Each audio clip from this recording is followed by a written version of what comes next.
Peter, Sam, and the Prickly Problem.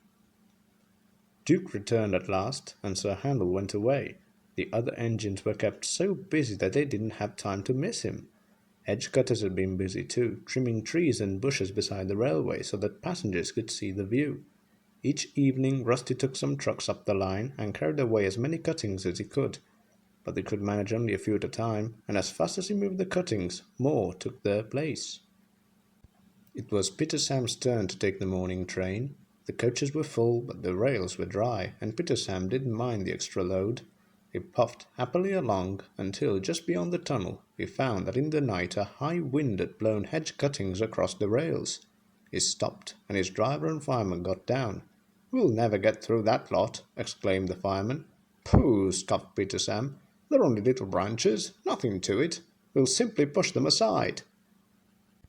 "Have it your own way," said his driver. "If we stop to clear up properly we shall be here for ages, and some of the passengers might miss their train at the bottom station."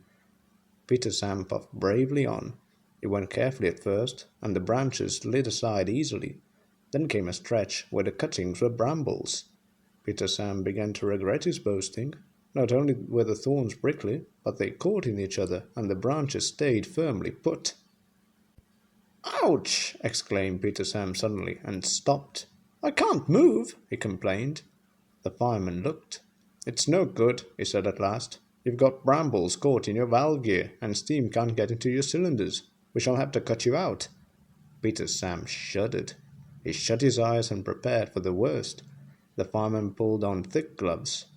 Then, while he tried to clear what he could, the driver went to ask the guard if he had a knife. Some of the passengers had knives too and came to help, but even then the job took longer than expected, and by the time Peter Sam was free there was no hope of getting the passengers round the lake and back before James's train left. Peter Sam and the driver apologized to the passengers, but they said they didn't mind. "We enjoyed the adventure," they laughed. The driver telephoned the thin controller.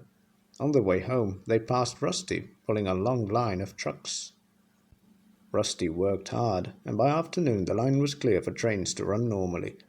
Peter Sam's front felt uncomfortable for several days.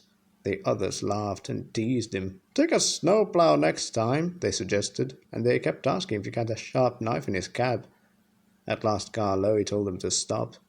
"I really can't think what all this fuss is for," remarked Duncan innocently. "They were only little branches after all. Nothing to get prickly about, surely."